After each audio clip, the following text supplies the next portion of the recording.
The His hands handcuffs shook clicked when he shut saw around it. my No, wrists he was in the just middle scared. of aisle 7, You're between lying. the cereal What did he boxes see? I and don't the know. canned He soup just in ran. front of at least Tell me the a truth dozen now. strangers. I'd done nothing wrong. I was holding a box of oatmeal in one hand and my phone in the other. Officer Marcus Hayes had his hand on my arm and he was smiling. That small, flat smile of a man who had done this before and had never once paid for it. What he didn't know, standing there in the bright fluorescent light of Sterling Grocery, was that in 11 months he would hand his badge to a supervisor and walk out of the Riverdale Police Precinct for the very last time. But first, let me tell you what really happened that Tuesday afternoon. Because the story the department tried to tell is nothing like the truth. I'd been living in Riverdale for 3 years when everything fell apart. My apartment was on the 4th floor of a building on Riverside Drive, a place I had chosen specifically because of the light. The big south-facing windows let the sun in all morning while I drank my coffee and read. I'm a paralegal, and I work for a civil rights firm called Justice and Partners. I'd been there for 6 years. My desk was covered in case file sticky notes in 3 colors and a framed photo of my mother at her college graduation wearing a gown slightly too big for her and a smile that could stop traffic. I looked at that photo every single day. She had worked 2 jobs to get herself through school and a 3rd to put me through mine. And every morning when I sat down at my desk and looked at her face, I felt the particular weight of someone who understands exactly what was sacrificed so I could sit where I was sitting. That weight never left me. It was the reason I did the work I did. My routine was simple, and I liked it that way. I woke at 6:30, ran 2 miles along the river path, came home, made coffee with the Kenyan blend I ordered online because the grocery stores in my neighborhood had never once stocked it, and sat at the window with a legal pad. By 8 o'clock, I was showered and dressed. By 8:45, I was at my desk working through whatever had come in overnight. The cases at Justice and Partners were not the kind that made the news every week, but they were the kind that mattered. Wrongful termination, housing discrimination, excessive force, the slow administrative violence of institutions that treat certain people as less than the full sum of their humanity. The work was exhausting in the way that all meaningful work is. You carry it home, you carry the names, but I didn't mind. It felt like the right kind of tired. Diana worked 2 desks over from mine. Her name was actually Keisha, and she was a 3rd-year paralegal 6 months behind me in seniority. She had the kind of laugh that made everyone in the room turn their head because it came from somewhere genuine and unguarded. We had fallen into friendship the way you do when you spend more waking hours with a person than with anyone else in your life. Gradually, then completely. She brought me tea when I forgot to eat. I covered her files when she had a migraine. We had lunch together 4 days out of 5. She had been trying for months to get me to leave the office before dark at least twice a week. She said it with humor always, but underneath the humor was a real concern, the kind you only feel for someone whose life you've been paying close attention to. I loved her for that, even if I didn't always show it by leaving early. The Sterling Grocery was 3 blocks from my apartment. I went there every Tuesday and Friday. Tuesdays for staples, Fridays for whatever I wanted to cook that weekend. The cashiers knew me by name. Maria at Register 4 always asked about my mother. Darnell, the young man who stocked the produce section, had once carried my bags upstairs when the elevator was broken, refusing payment with a wave of his hand that said the subject was closed. Those small kindnesses matter more than you know when you spend most of your time in spaces that don't welcome you. The market smelled of citrus from the display near the entrance, and something yeasty from the bakery counter in the back. and I had the particular attachment to it that you develop for places that have been consistently kind to you. It was mine. 3 years of Tuesdays and Fridays will do that. 3 years of small conversations and familiar faces and the particular comfort of being known. The first time I saw Officer Marcus Hayes, he was near the entrance talking to the security guard. This was in late September, about 6 weeks before the day everything changed. I remember thinking he looked out of place, too rigid, too watchful for a store that sold yogurt and bread. He had the particular stance some officers develop over years of performing authority. Weight slightly forward, jaw set, eyes moving steadily as though looking for something to be wrong.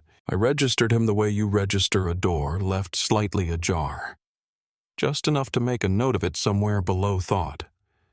Then I took my basket and forgot about him, or I tried to anyway. The second time I saw him was 2 weeks later. I was in the cereal aisle comparing 2 granola brands when I felt eyes on me. I turned, and there he was at the end of the aisle. Not walking past, not browsing, just standing there with his arms loose at his sides and his gaze leveled at me. I looked back at him directly. He didn't look away. I put the granola in my basket and moved to the next aisle and told myself I was imagining things. I told myself this was what I'd been trained by a lifetime of experience to do. Explain away discomfort, smooth over the jagged edge of a moment, keep the peace by absorbing the friction myself. I'd been good at this my entire life, extraordinarily good at it. I want you to remember that because it matters for what comes next. October 14th was a Tuesday. I left the office at 5:30 early for me, partly because Keisha had spent 20 minutes making a case for it, and partly because I genuinely could not look at one more deposition transcript without my eyes crossing.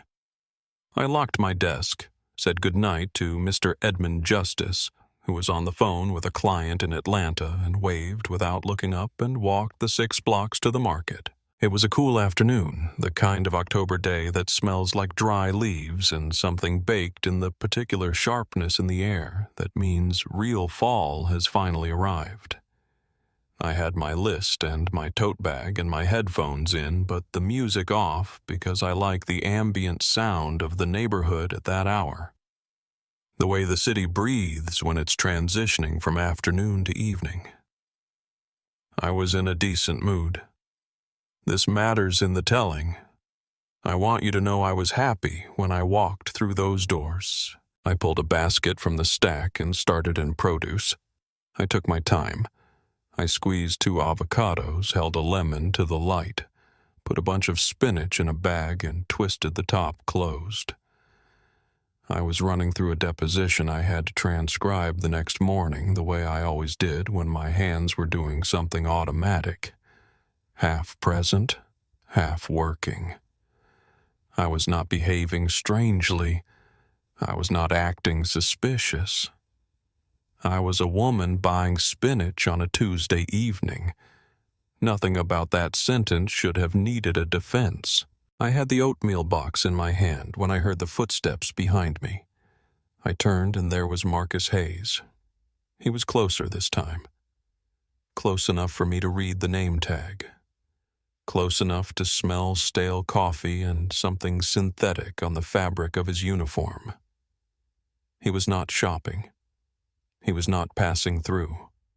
He was looking directly at me with the same flat expression he'd worn the other 2 times, except now there was something else in it. A kind of settled intent, like a decision that had already been made before he walked through the door. "Ma'am," he said. The voice had that practiced neutrality that isn't neutral at all. It performs calm the way a locked door performs welcome. "I need you to come with me." I pulled one earbud out. I looked at him. I looked at the basket in my hand. Spinach, a lemon, the oatmeal. "Excuse me," I said. "There's a complaint," he said, his voice not wavering. "What kind of complaint?" I asked. He didn't answer. He put a hand on my arm. I want to describe exactly what happened in my body in that moment, because I think it matters more than anything else I could tell you about that day. There was a cold rush that started at the base of my skull and moved down my spine like a single wave of ice water. My grip tightened on the oatmeal. My vision narrowed slightly at the edges. It was not panic. Panic is too broad a word. It was something more specific, more ancient. It was the bone-deep cellular recognition of a woman who has grown up black in America and knows somewhere beneath language exactly what this situation is and exactly how quickly it can become something irreversible. My whole body understood what my mind was still trying to process. I had prepared for this my entire life. Every conversation with my mother about keeping my hands visible, every subtle coaching from older friends about tone and compliance, and the careful choreography of not provoking. And now, it was happening. Not how I'd imagined, maybe, but with the same weight of inevitability. "What was I accused of?" I said, keeping my voice steady. Hayes leaned closer. His eyes had that certainty in them that scared me more than anything else could have. It was the certainty of a man who had already decided what I was before he ever saw me. "I've been watching you," he said. 3 times now. You come in here. You look around. You pocket things. You think I don't notice. You think no one's watching. I've been doing this for 12 years.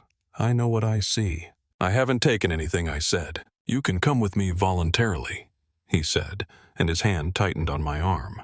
"Or we can make this harder. Your choice." A woman was recording now. I could see her phone up in the frozen food section. A couple in aisle 6 had stopped shopping and was watching. An older man near the checkout was staring at us.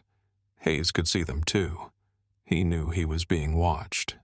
And something in his face, some small flicker behind the certainty, told me he knew exactly how bad this looked. But he didn't stop. "I'm not resisting," I said quietly. "I will come with you." "That's smart," he said. And then he cuffed me. Right there in aisle 7.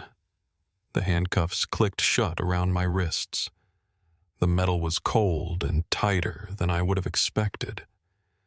Around me, the store had gone quiet in that particular way stores go quiet when something shameful is happening. The kind of quiet that's full of witnessing.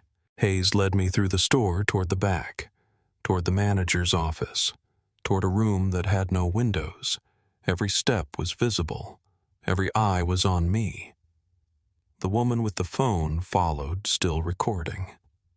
The manager, a man named David Chen, was coming out of his office, asking what was happening. Hayes waved him off. "Security matter," he said. And he led me into that small back room filled with cardboard boxes and the smell of old vegetables and something medicinal. He told me to sit in the plastic chair.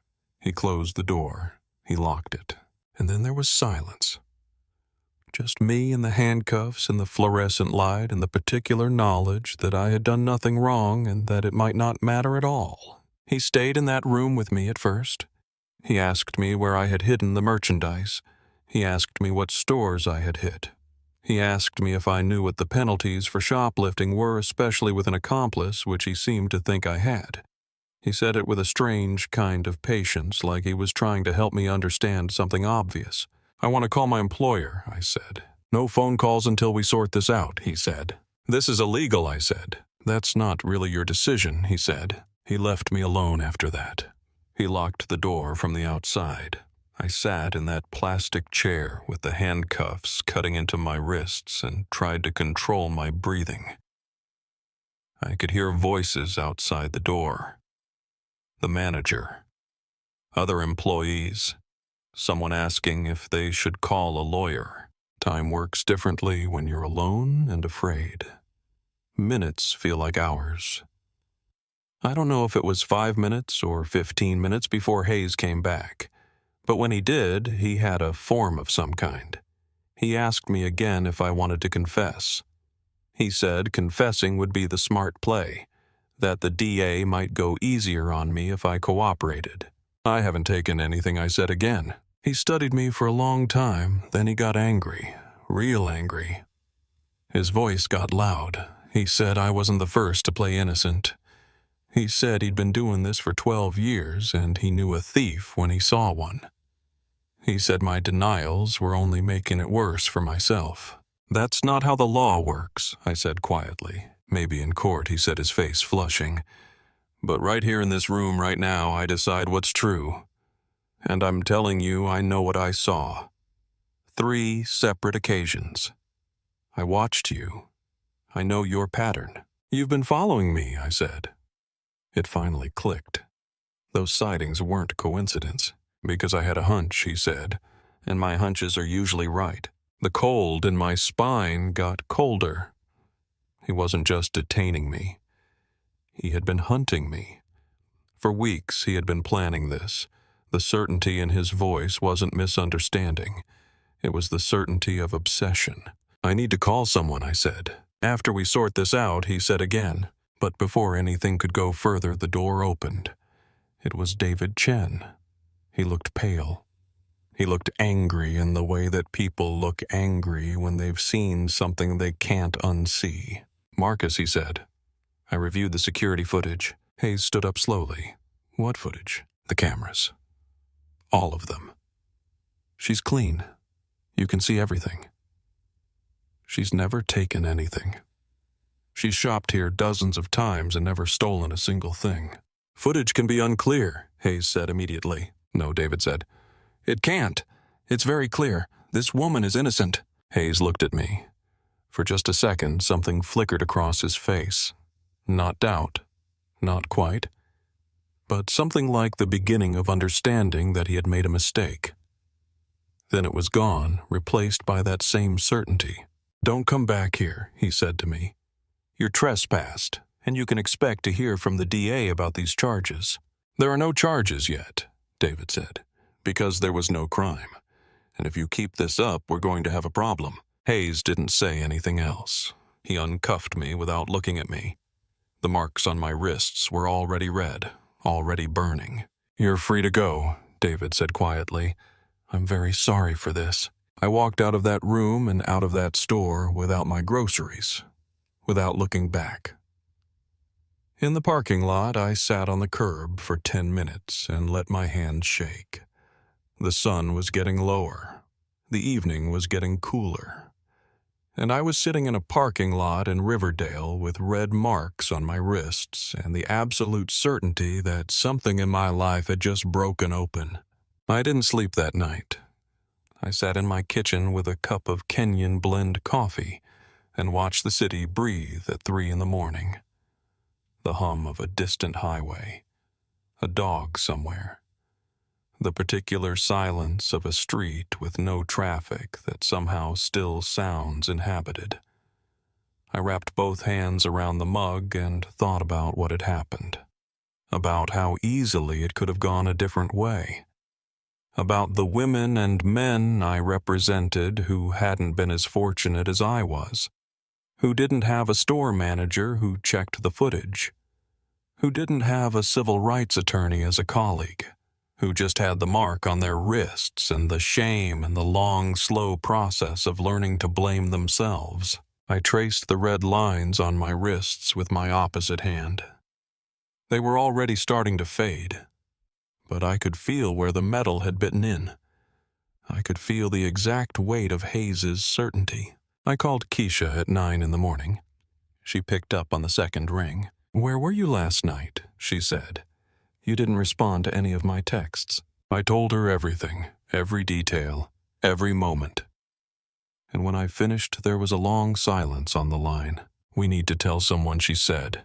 This is illegal. You need to document this. I hesitated. It's one officer who would listen, someone who knows exactly who to call, she said. And we work with them. She meant Mr. Edmund Justice, the senior attorney at Justice and Partners, the man who had built the firm's reputation on taking cases that everyone else had decided were too small or too complicated or too risky. I called him from my desk that afternoon. He listened to the entire account without interrupting. When I finished, there was a silence. "Send me the security footage from Sterling Grocery," he said. "Get photos of the marks on your wrists, the timestamp if you have it. Write down every word you remember him saying, every detail. And then I want you to do something else." What I said. "I want you to come to my office. I want to show you something. And I think after you see it, you're going to understand that what happened to you wasn't an isolated incident." I went to his office that afternoon. He pulled up a database on his computer. It was a list of complaints, each one filed against Officer Marcus Hayes. There were 7 of them. 7, I said. "Over the last 18 months, he said. And they follow a pattern. Patricia Turner filed in July. Says she was detained in a hardware store, accused of shoplifting. Footage showed she was innocent. Complaint was closed by Deputy Chief Coleman. Angela Brooks filed in September. Supermarket. Same accusation. Same footage. Same result. Closed." He scrolled through the list. Christina Moore, pharmacy. Robert Washington, convenience store. 5 more names. All the same story. All accused. All exonerated by footage. All complaints closed by the same person. Deputy Chief Coleman. I felt my chest get tight. "He's done this before. He's done this 8 times that we know of," Mr. Justice said. "And we only know about the ones where the victim had the resources to file a complaint. How many others were there? How many people just accepted it and moved on? How many people are still blaming themselves?" I started reaching out to the other victims. Patricia Turner picked up the phone and cried. She said she still thought about that day. She said she kept wondering if she was crazy, if she must have done something to make the officer think she was shoplifting. When the complaint was closed, she decided it was safer to just believe she was wrong about her own memory, that she had somehow brought it on herself. Angela Brooks said something similar. She kept saying he told her he'd watched her before. How could he have watched her? She'd never been to that store. She didn't understand. And when nothing happened when the complaint was closed, she just accepted that she must have imagined the threat. The pattern became clearer as we investigated. Hayes targeted black women shopping alone. He accused them of theft. He relied on stores without cameras or on the social power dynamic where a police officer's word might carry more weight than a civilian's. When footage existed, it exonerated them, but the complaint still got closed. The system was protecting him. Mr. Justice and I prepared for a formal meeting with Deputy Chief Coleman. We gathered all 7 complaints. We pulled the closure documents. We got copies of the footage that exonerated each victim. We reached out to Patricia Turner and Angela Brooks and 2 others and asked if they would be willing to give statements. They all said yes. The meeting was set for a Friday afternoon in Coleman's office. It was a formal space, all polished wood and professional distance. Coleman was in his late 50s, graying at the temples, the kind of man who had spent his entire career managing perception and protecting the department from outside scrutiny. He started with the prepared line. "Officer Hayes has been placed on administrative leave pending our review. We take this matter very seriously." Mr. Justice didn't acknowledge the statement. He pulled out a file. "This isn't the first time you've reviewed him seriously, is it, Deputy Chief?" Coleman's jaw tightened. "I'm not sure what you mean." Mr. Justice opened the file. 7 prior complaints, all reviewed and closed by you personally. He showed the documents one by one. "Your signature is on each closure. Can you walk us through the basis for closing Patricia Turner's complaint?" "Those were reviewed according to department protocol," Coleman began. "Which protocol requires closing a complaint when security footage exonerates the accused?" Mr. Justice asked. Coleman didn't answer. He looked at me for the first time. "Ms. Harris, I understand this was traumatic." My voice was quiet and precise when I spoke. "Which incident are we here about?" October 14th. Or one of the 7 prior ones. Coleman blinked.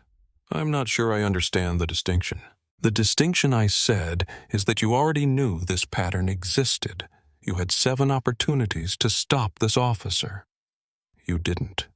You closed every single complaint, and now there's an 8th victim, and you still want to pretend this is isolated. We're not pretending anything, Coleman said. No, Mr. Justice interrupted.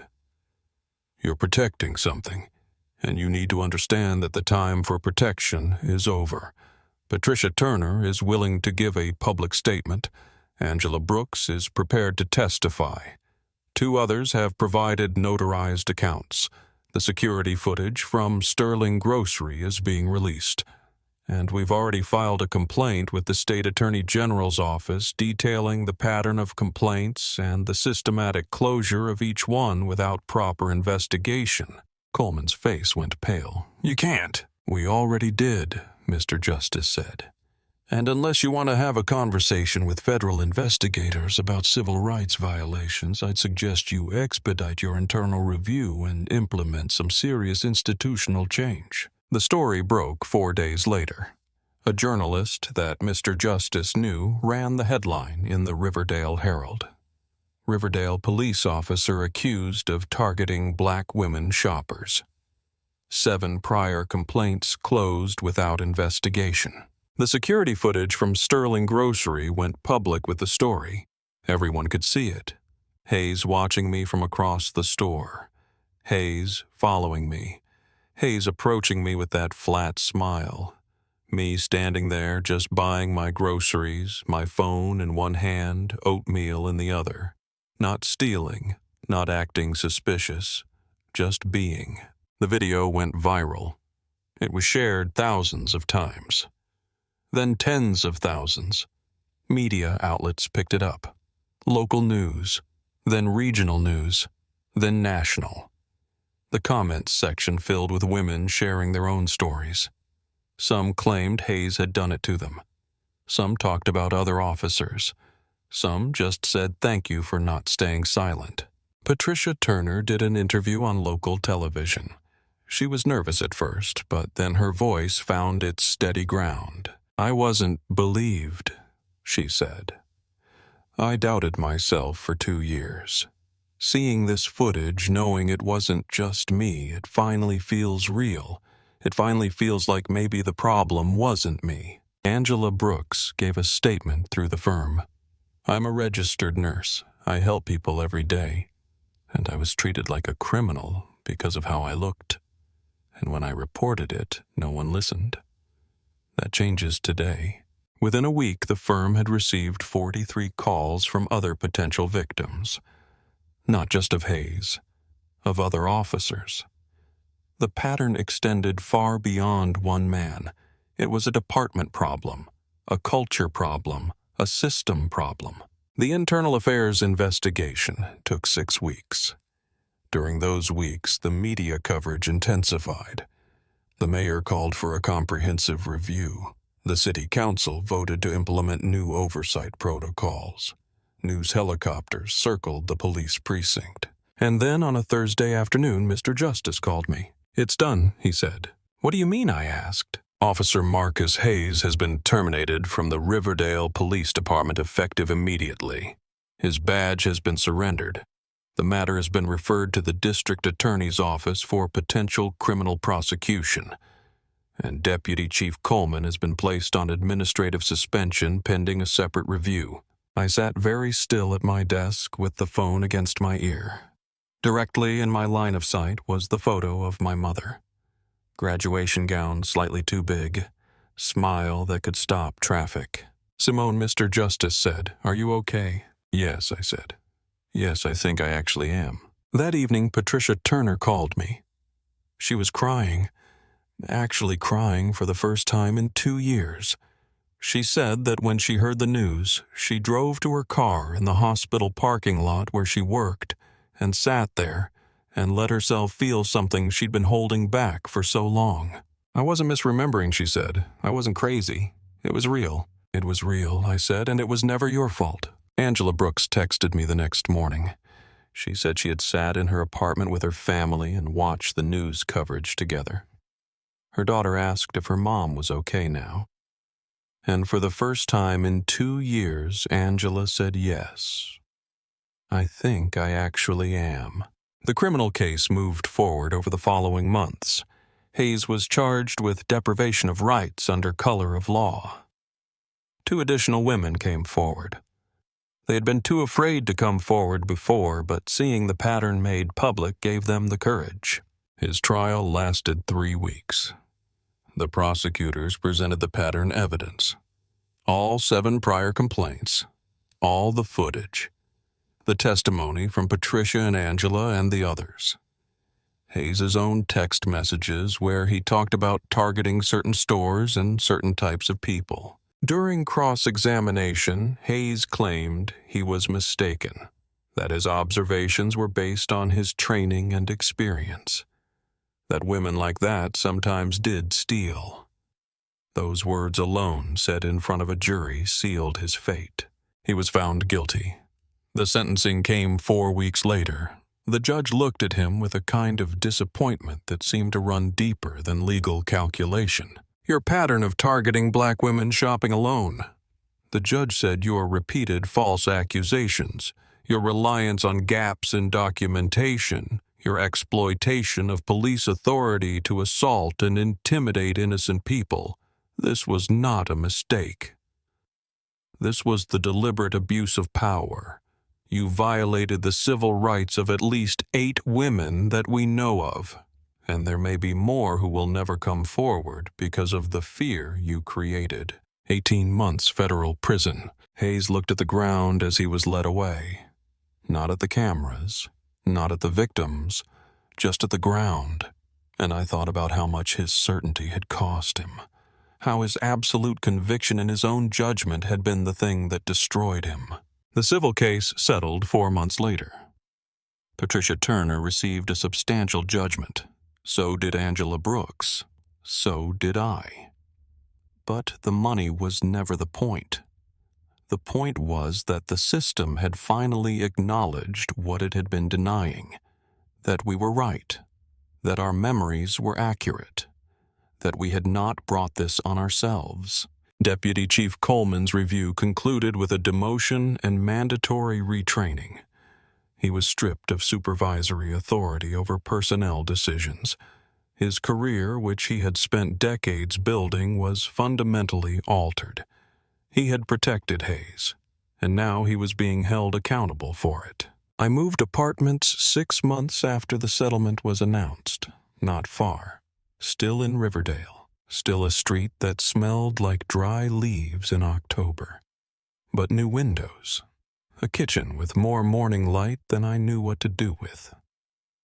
I painted the living room a color that Keisha called aggressively optimistic. I kept it. I put my mother's photo on the new desk in the new light. And the first morning I sat down to work there, I looked at her face and felt the particular kind of steady that is different from the steady of holding yourself together. It was the steady of someone who has come through something and knows the ground is solid underfoot. I went back to Sterling Grocery exactly once on a Friday in April. When Darnell saw me, his face broke into a wide, uncomplicated smile. "Miss Harris," he said, "I was hoping you'd come back." He walked me to register 4 himself. Maria looked up from her register and put her hand briefly over mine on the counter and said nothing, which said everything. I bought the spinach and the olive oil and the lemon and the oatmeal, the same items I'd been buying for 3 years. And at the door I stopped and looked back at aisle 7, at the ordinary shelves in their ordinary rows, the fluorescent light exactly as it had always been, the store continuing its steady, useful life around the fact of what had happened in it. Then I walked home. That evening I sat at the kitchen window with my Kenyan coffee. The April light was doing that thing it does to the city at 6 o'clock. That amber gold that makes even a rooftop look like something worth keeping. My mother called. "Are you okay?" she said. Truly. I looked at the light on the buildings across the street. I looked at the mug in my hands, both hands around it the way I had sat at the kitchen table in October, with the city stripped down to its essential sounds and the weight of 7 names and the lines on my wrists just beginning to fade. "I'm better than okay, Mama," I said. "I think I'm actually better." I know she said. I always knew. The coffee was not bitter. The light was the color of something earned. The city made its evening sounds around me, and I sat in my kitchen with its aggressively optimistic walls and let it be good for much longer than 5 minutes. He had a badge and a back room, and 47 minutes and 7 names he thought would stay buried. I had a legal pad and a civil rights attorney and women with steady hands and a registered nurse who stopped blaming herself for something that was never her fault. And if you're watching this, you have something too. You have your voice. You have your memory. You have your refusal to accept injustice as inevitable. Patterns only change when people refuse to look away. When people insist on telling their truth, even when institutions are designed to protect lies. Subscribe our channel, because these stories matter, because justice matters, and because every single person who has ever been treated as less than the full sum of their humanity deserves to see themselves reflected in a narrative of resistance and recovery and hard-won dignity. I think we all know who won.